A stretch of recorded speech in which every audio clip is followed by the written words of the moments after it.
ইরাকের যুদ্ধে আমরা একটা অবজার্ভ করছি, আমরা দেখছি ইমিডিয়েটলি কিছুটা বেড়েছে, বাট এখন আমাদের যেগুলো আমরা অলরেডি অর্ডার প্লেস করছি ওটা আমরা অবজার্ভ করছি যে এই যে গ্যাস প্রাইস বা এলএনজি প্রাইস যদি বেড়ে যায় এটা উইল টেক কেয়ার। আজকে যেটা দুটো দিলাম ওটা ওল্ড প্রাইসে ওরা কোট করেছে, ভাগ্য ভালো যে ওই প্রাইসে আমরা পাবো আপাতত, বাট আমরা অবজার্ভ করছি যে যুদ্ধটা বেশি দিন চলে, এটা এফেক্ট যদি হয় তখন আমাদের উপর একটু প্রেশার পড়বে।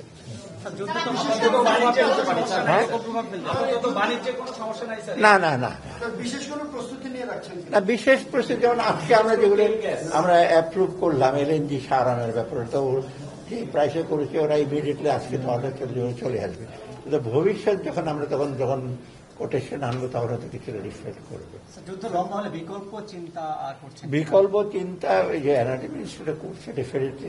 আমরা তো এলএনজির উপর ডিপেন্ড করি বেশি, এবং ইভেন শুধু যুদ্ধ তো শুধু এনার্জি প্রাইস না, আমার সার যেগুলো আসবে, আপনি যাতে বেশিরভাগ জাহাজ আসে কোন দিক থেকে, যে হরমুজ প্রণালী আসে সেটা এফেক্ট করতে পারে।